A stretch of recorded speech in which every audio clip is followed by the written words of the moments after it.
Hello friends, eat സ്ട്രീറ്റിൻ്റെ പുതിയ എപ്പിസോഡിലേക്ക് എല്ലാവർക്കും സ്വാഗതം. എല്ലാവർക്കും സുഖമല്ലേ? നിങ്ങളുടെ ഒപ്പം ഞാൻ സ്മിത. ഇന്ന് കുറേ പേരെൻ്റെ അടുത്ത് ആവശ്യപ്പെട്ടിരുന്ന ഒരു ബിരിയാണി റെസിപ്പിയാണ് ഞാൻ കാണിക്കുന്നത്. മഹാരാജ ബിരിയാണി. ഒരു കടയിൽ നിന്ന് വാങ്ങിക്കുന്ന ഒരു ബിരിയാണി മസാലയും ഇല്ലാതെ വളരെ എളുപ്പത്തിൽ നമുക്കിതുണ്ടാക്കിയെടുക്കാം. അതിന് വേണ്ടിയിട്ട് ഞാൻ ഇവിടെ 1 കിലോ ചിക്കൻ എടുത്തിട്ടുണ്ട്. ബിരിയാണി കട്ട്, അതായത് കുറച്ച് ലാർജ് കട്ടാണ്. സ്കിന്നൊക്കെ മാറ്റി നല്ല വലുതായി കട്ട് ചെയ്ത് ക്ലീൻ ചെയ്ത് വെച്ചിരിക്കുന്നതാണ്. അതിലേക്ക് നമ്മൾ മാരിനേറ്റ് ചെയ്യാൻ വേണ്ടിയിട്ട് ഒരു 4 ടേബിൾ സ്പൂൺ തൈര് ഒഴിക്കുക. അപ്പോൾ ഈ തൈരിൻ്റെ ഒപ്പം നമ്മൾക്ക് പിന്നെ ചേർക്കേണ്ടത് 1 ടീസ്പൂൺ മുളക് പൊടി, 1 ടീസ്പൂൺ ഇഞ്ചി വെളുത്തുള്ളി പേസ്റ്റ്, 1 ടീസ്പൂൺ മഞ്ഞൾപ്പൊടി, 1.5 ടീസ്പൂൺ മല്ലിപ്പൊടി, ആവശ്യത്തിന് ഉപ്പ്. ഇത്രയും ചേർത്ത് നമ്മൾ ഈ ചിക്കൻ മാരിനേറ്റ് ചെയ്ത് വയ്ക്കുക. എത്ര നേരം കൂടുതൽ ഇരിക്കുന്നോ അത്രയും നേരം മാരിനേറ്റ് ചെയ്യുന്നത് വളരെ നല്ലതാണ്. നല്ല ജ്യൂസി ആയിട്ട് കിട്ടും. ഇനി നമുക്ക് ബിരിയാണിക്ക് വേണ്ട മസാല ഒന്ന് അരച്ചെടുക്കാം. അതിന് വേണ്ടിയിട്ട് ഒരു 6-7 കശുവണ്ടി പരിപ്പുണ്ട്. അതിൻ്റെ ഒപ്പം 1 ടീസ്പൂൺ മല്ലിപ്പൊടിയും കൂടെ ചേർത്ത് നമുക്ക് നന്നായിട്ടൊന്ന് പൊടിച്ചെടുക്കണം. ഈ പൊടിയിലേക്ക് നമ്മൾ ഒരു വലിയ പിടി മല്ലിയില, നല്ലതായിട്ട് കഴുകി വൃത്തിയാക്കിയ മല്ലിയിലയാണിത്.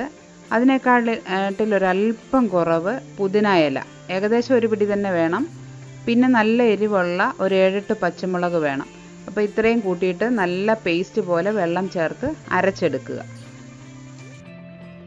ആദ്യം നമുക്ക് ബിരിയാണിക്ക് വേണ്ടിയിട്ട് ചിക്കൻ പ്രിപ്പയർ ചെയ്തെടുക്കാം. അതിന് വേണ്ടിയിട്ട് നമ്മൾ നേരത്തെ മാരിനേറ്റ് ചെയ്ത് വെച്ച്, ഇപ്പോൾ ഏകദേശം 1 മണിക്കൂറായി മാരിനേറ്റ് ചെയ്ത് വെച്ച ചിക്കനാണ്. നിങ്ങൾ എത്ര കൂടുതൽ സമയം വെക്കുന്നോ അത്രയും നല്ലത്.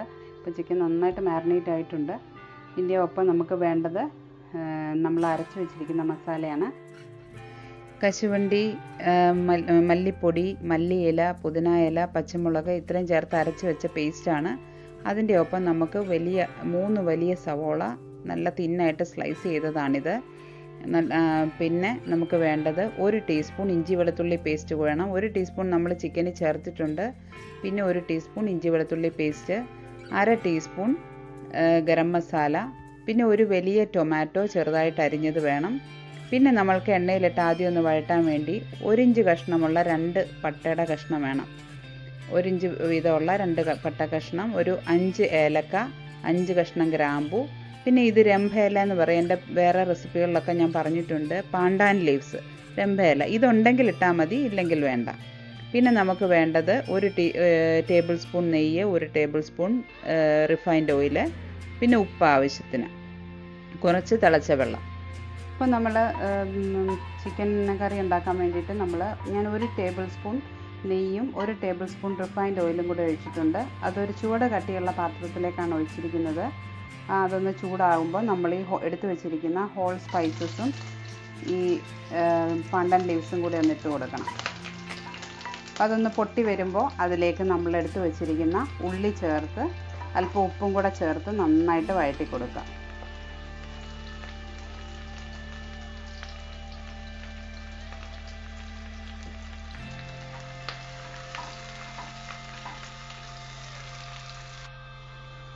ഇപ്പോൾ നമ്മൾ ഈ ഉള്ളി ഏകദേശം ഒരു 6-7 മിനിറ്റ് വഴറ്റി നല്ലതായിട്ട് ഒരു പിങ്ക് കളറായിട്ടുണ്ട്. മീഡിയം ടു ലോ ഫ്ലെയിമിലിട്ടാണ് വഴറ്റുന്നത്. ഇനി നമുക്കിതിലേക്ക് നമ്മൾ എടുത്ത് വെച്ചിരിക്കുന്ന ഇഞ്ചി വെളുത്തുള്ളി പേസ്റ്റും ഈ ഗരം മസാലയും കൂടെ ചേർത്ത് കൊടുക്കാം. നമ്മൾ ഓൾറെഡി ഒരു ടീസ്പൂൺ ഇഞ്ചി വെളുത്തുള്ളി പേസ്റ്റ് നമ്മൾ ചിക്കനിൽ ചേർത്ത് മാരിനേറ്റ് ചെയ്ത് വെച്ചിട്ടുണ്ട്.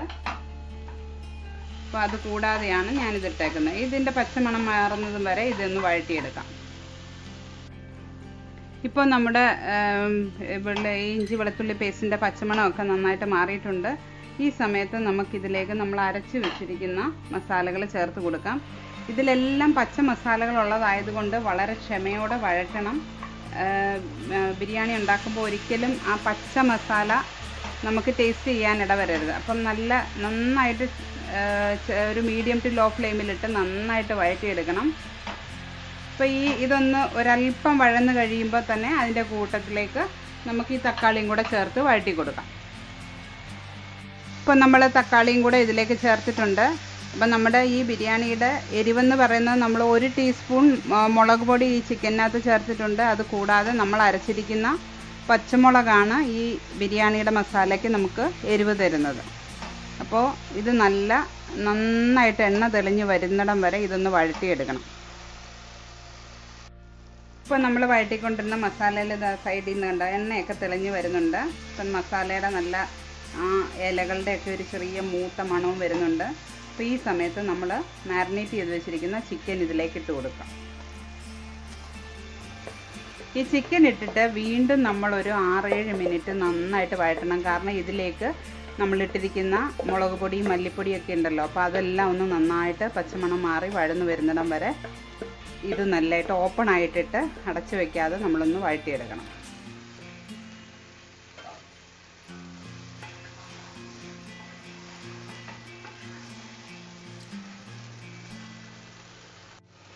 ഇപ്പോൾ നമ്മൾ ഏകദേശം ഒരു 3-4 മിനിറ്റായി ഇത് വഴറ്റാൻ തുടങ്ങിയിട്ട്. മസാലയൊക്കെ നന്നായിട്ട് വഴന്നു വന്നു. ഒരു അല്പസമയം കൂടെ, ഏകദേശം ഇനി ഒരു 2-3 മിനിറ്റും കൂടെ ഇതൊന്ന് നന്നായിട്ട് ഇതുപോലെ തന്നെ വഴറ്റണം. അതിന് ശേഷം നമുക്ക് ചാറിന് ആവശ്യമായ തിളച്ച വെള്ളം ഒഴിച്ചിട്ട് ഇത് മൂടി വെച്ചിട്ട് വേവിക്കണം. ഇപ്പോൾ ഈ ചിക്കൻ നന്നായിട്ട് വഴന്നിട്ടുണ്ട്. ഇനി ഈ സമയത്തേക്ക് നമ്മൾ ഇതിലേക്ക് ഒരു 3/4 കപ്പ് തിളച്ച വെള്ളമാണ്, തിളച്ച വെള്ളം ഒഴിച്ചു കൊടുക്കാം. നന്നായിട്ട് ഇളക്കി ഇത് ഏകദേശം ഒരു തൈരിനകത്ത് മാരിനേറ്റ് ആയിട്ട് ഇരുന്നത് കൊണ്ട് ഏകദേശം ഒരു 20 അല്ല 25 മിനിറ്റ് ചിക്കൻ വേകാൻ എടുക്കുകയുള്ളൂ. അപ്പോൾ തീ നല്ല മീഡിയം ഹീറ്റിലേക്ക് കുറച്ച് കൊടുത്തതിന് ശേഷം നമുക്കിത് മൂടി വെച്ച് വേവിച്ചെടുക്കാം.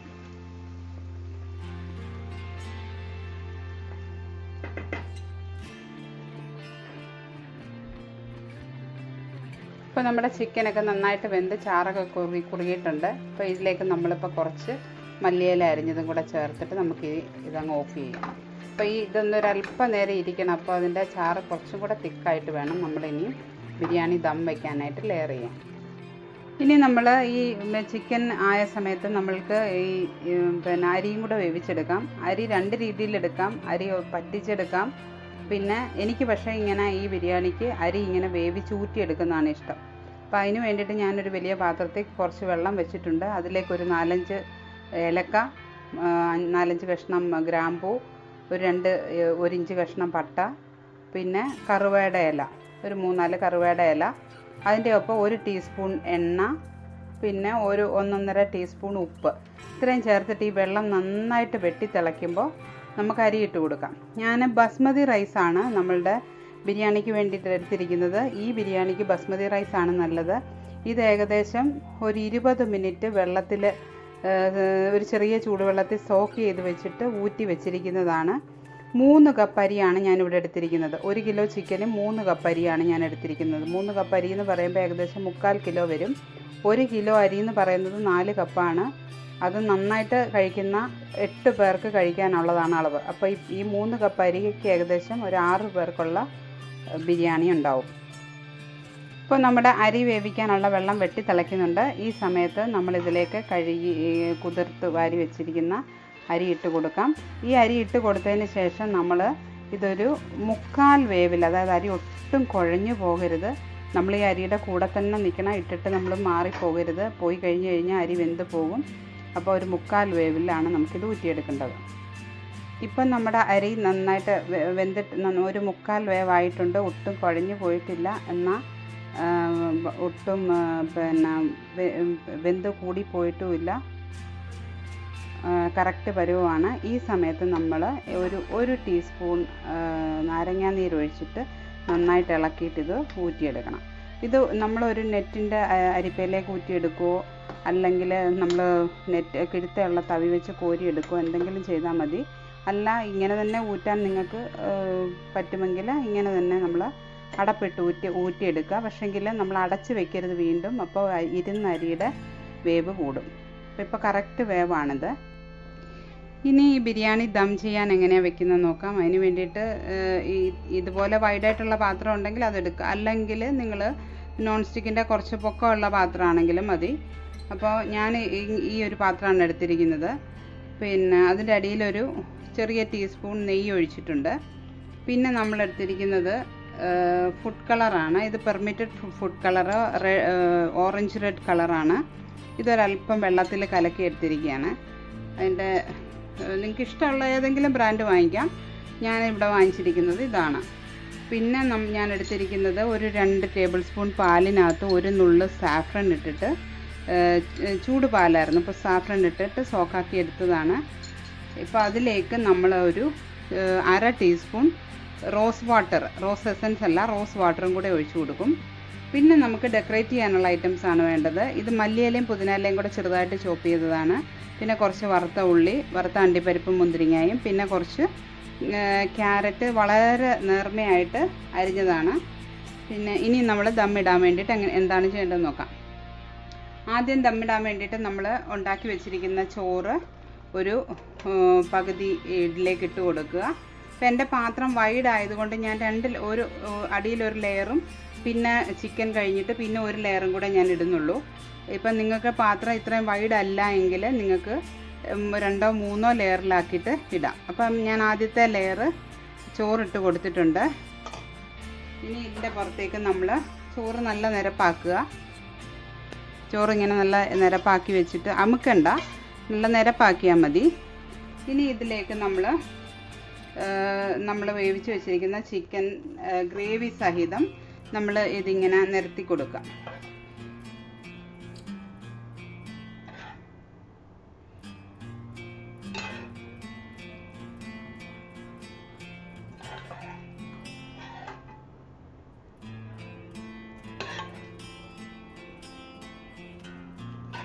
അപ്പോൾ എല്ലാ ഭാഗത്തേക്കും ചിക്കൻ്റെ കഷ്ണങ്ങൾ ഏത് ഭാഗത്തു നിന്ന് എടുത്താലും ചിക്കൻ്റെ കഷ്ണങ്ങൾ കിട്ടുന്നത് പോലെ നല്ല നിരപ്പാക്കി കൊടുക്കുക. ഇപ്പം സ്ഥലം എക്സ്ട്രാ ഇങ്ങനെ സ്ഥലം ഇതുണ്ടെങ്കിൽ സ്ഥലം ഇങ്ങനെ അഡ്ജസ്റ്റ് ചെയ്തിട്ട് അതിലേക്ക് ആക്കി കൊടുക്കുക.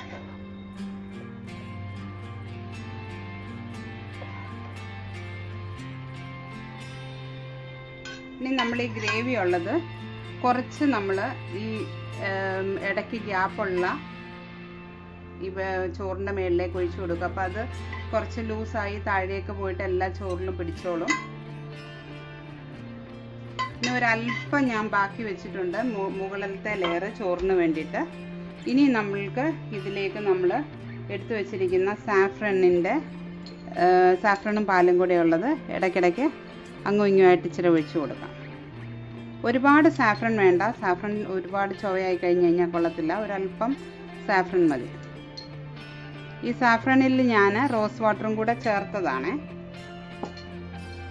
പിന്നെ നമ്മൾ എടുത്തു വെച്ചിരിക്കുന്ന കളർ ഒത്തിരി വേണ്ട, അങ്ങും ഇങ്ങും മാത്രം മതി. എവിടെയെങ്കിലും ഒരല്പം ഗ്യാപ്പ് കിട്ടുന്നിടത്ത് ഒരല്പം ഒഴിച്ചു കൊടുക്കാം.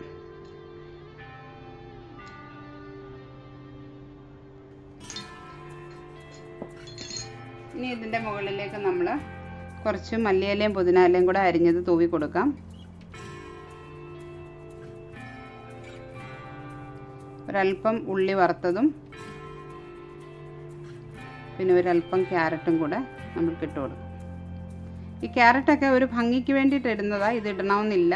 നമ്മൾ മഹാരാജ ബിരിയാണി എന്ന് പറയുമ്പോൾ നമ്മൾക്ക് അതിൻ്റെ ഒരു പ്രത്യേക ഭംഗിയുണ്ട്, അതിന് വേണ്ടിയിട്ടാണ് നമ്മൾ ഇടുന്നത്. ഇനി നമ്മൾ അടുത്ത ലെയർ ചോറ് ഇതിൻ്റെ പുറത്തേക്ക് ഇട്ട് കൊടുക്കുക.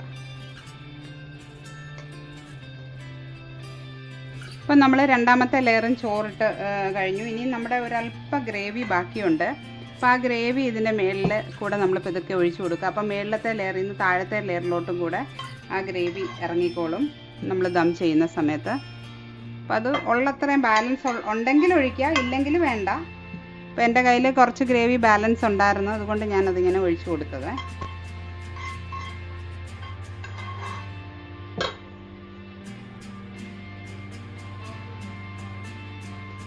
ഇനി നമ്മൾക്ക് വീണ്ടും ആദ്യത്തെ ലെയർ ചെയ്തതുപോലെ തന്നെ നമ്മൾക്ക് അവിടെ ഇവിടെയായിട്ട് ഒരല്പം കളർ ഒഴിച്ചു കൊടുക്കുക.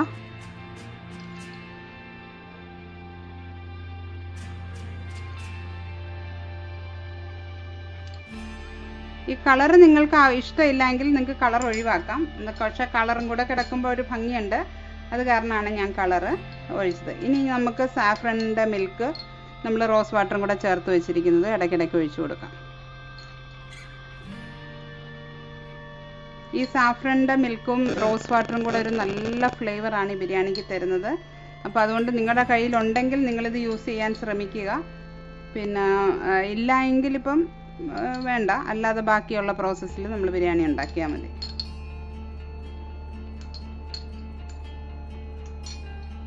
ഇനി നമ്മൾ ഫൈനൽ ലെയർ നമ്മൾ ബിരിയാണി ഡെക്കറേറ്റ് ചെയ്യുകയാണ്. അതിന് വേണ്ടിയിട്ട് നമ്മൾ ബാക്കിയുള്ള പുതിനയും മല്ലിയില, ഇത് പുതിനയും മല്ലിയിലയും കൂടെ രണ്ടും കൂടെ മിക്സ് ചെയ്ത് അരിഞ്ഞതാണ്. അപ്പോൾ അത് നമ്മൾ ഇട്ട് കൊടുക്കുന്നു. ഒരുപാട് വേണ്ട, കുറച്ച് അങ്ങും ഇങ്ങുമൊക്കെ ഒന്ന് കിടക്കാൻ വേണ്ടിയിട്ട് മതി. അതിൻ്റെ ഒപ്പം നമ്മൾ ഉള്ളി വറുത്തത്, അത് ഒരുപാട് തിക്കിയിടണ്ട, കുറച്ച് ലൂസാക്കി ഇട്ടാൽ മതി. പിന്നെ നമ്മുടെ അണ്ടിപ്പരിപ്പും മുന്തിരിങ്ങയും വറുത്തത്. എൻ്റെ അണ്ടിപ്പരിപ്പ് മുന്തിരിങ്ങ ഒരല്പം മൂത്ത് പോയി, ഇത്രയും മൂക്കണ്ട.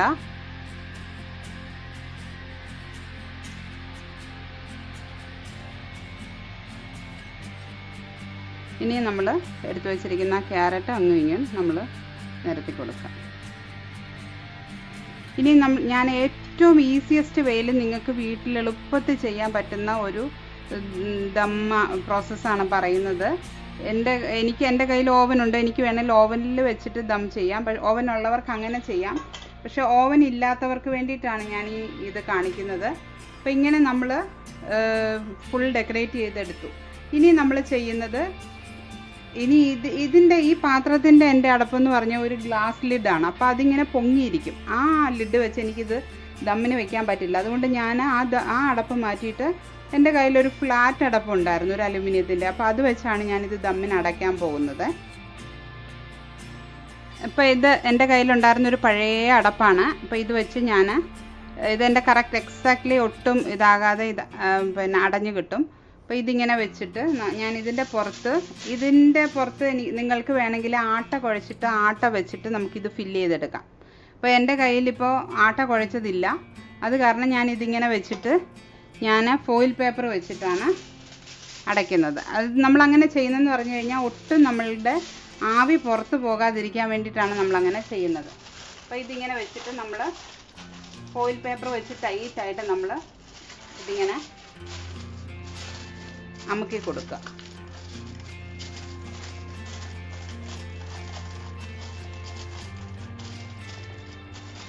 ആട്ട ഉണ്ടെങ്കിൽ ഇതിന് പകരം ഈ എഡ്ജ് വഴി കുഴച്ച ആട്ട തേച്ച് കൊടുത്തിട്ട് ഈ അടപ്പ് വെച്ച് അമുക്കിയാൽ മതി. അപ്പോൾ ആ ആട്ടയിലൊട്ടി ആ അടപ്പ് ടൈറ്റായിട്ട് ഇരുന്നോളൂ. അങ്ങനെ ഉണ്ടെങ്കിൽ നിങ്ങളിങ്ങനെ ഫോയിൽ വേണ്ട. ഫോയിൽ ഇനി ഇല്ല എങ്കിൽ നിങ്ങൾക്ക് വേണമെങ്കിൽ വാഴയില ഇട്ടിട്ടും നമുക്ക് ഇങ്ങനെ ടൈറ്റാക്കി അടച്ചെടുക്കാവുന്നതാണ്. ഒട്ടും ആവി വെളിയിൽ പോകരുതെന്ന് എൻ്റെ ഉദ്ദേശമുള്ളൂ. അപ്പോൾ ഇങ്ങനെ നമ്മൾ ഇത് ചെയ്തെടുത്തു. ഇപ്പം ഞാൻ ഈ ബിരിയാണിയുടെ പാത്രം എടുത്തിട്ട് ഇതുപോലെ ഒരു പഴയ തട്ട് ചൂടാക്കി അതിൻ്റെ പുറത്ത് വെച്ചിട്ടുണ്ട്. തീ ലോ ഫ്ലെയിമിലേക്കാണ് തീ വെച്ചിരിക്കുന്നത്. നിങ്ങൾക്ക് കാണുമോയെന്നറിയില്ല, വളരെ ലോ ഫ്ലെയിമാണ് ഞാൻ വെച്ചിരിക്കുന്നത്. ഇനിയും നമ്മൾ അതിൻ്റെ പുറത്തേക്ക് വേറൊരു പാത്രത്തിൽ ചൂടുവെള്ളം തിളപ്പിച്ചിട്ടിട്ടുണ്ട്. ഈ ചൂടുവെള്ളം തിളപ്പിച്ചതെടുത്ത് നമ്മൾ മുകളിൽ വെച്ച് കൊടുക്കുക. അങ്ങനെ ചെയ്യുന്നതെന്ന് പറഞ്ഞു കഴിഞ്ഞാൽ ഈ മുകളിൽ വയ്ക്കുന്ന പാത്രത്തിലുള്ള തിളച്ച വെള്ളത്തിൻ്റെ ചൂട് മേളിൽ നിന്ന് താഴോട്ട് ഇറങ്ങും. അപ്പം മുകളിൽ നിന്ന് ഒരു നല്ല ചൂട് കിട്ടും. അതുപോലെ തന്നെ താഴെ നിന്നുള്ള തട്ട് ചൂടായത് താഴെ നിന്നുള്ള ഹീറ്റും കിട്ടും. അങ്ങനെ രണ്ട് സൈഡും ഒരേപോലെ ചൂടായി നല്ല ദമ്മായിട്ട് കിട്ടാൻ വേണ്ടിയിട്ട്, അതായത് ആ ചിക്കൻ കറിയുടെ ഫ്ലേവറും നമ്മളിട്ടിരിക്കുന്ന ആ മല്ലിയില പുതിനയിലയുടെ ഫ്ലേവറും എല്ലാം കറക്റ്റായിട്ട് അതിലേക്ക് ഇറങ്ങും. ഇപ്പം ദമ്മിന് വെച്ചിരുന്ന ബിരിയാണി നമ്മൾ ഓപ്പൺ ചെയ്തിട്ടുണ്ട്. നല്ല ഭംഗിയല്ലേ ഇത് കാണാനായിട്ട്. അതുപോലെ ടേസ്റ്റുമാണ് ഇത് കഴിക്കാൻ വേണ്ടിയിട്ട്. നമ്മൾ കടയിൽ നിന്ന് വാങ്ങിക്കുന്ന റെഡിമെയ്ഡ് മസാലകളൊന്നുമില്ലാതെ ടേസ്റ്റി ആയിട്ടൊരു ബിരിയാണി നമുക്ക് വേഗത്തിൽ വീട്ടിലുണ്ടാക്കി എടുക്കാം. ആദ്യമായിട്ട് ഈ ചാനൽ കാണുന്നവരുണ്ടെങ്കിൽ ഒന്ന് സബ്സ്ക്രൈബ് ചെയ്യുക. നിങ്ങളുടെ അഭിപ്രായങ്ങൾ എന്നെ അറിയിക്കുക, ലൈക്ക് ചെയ്യുക, നിങ്ങളുടെ ഫ്രണ്ട്സിന് വേണ്ടി ഷെയർ ചെയ്ത് കൊടുക്കുക. Thank you.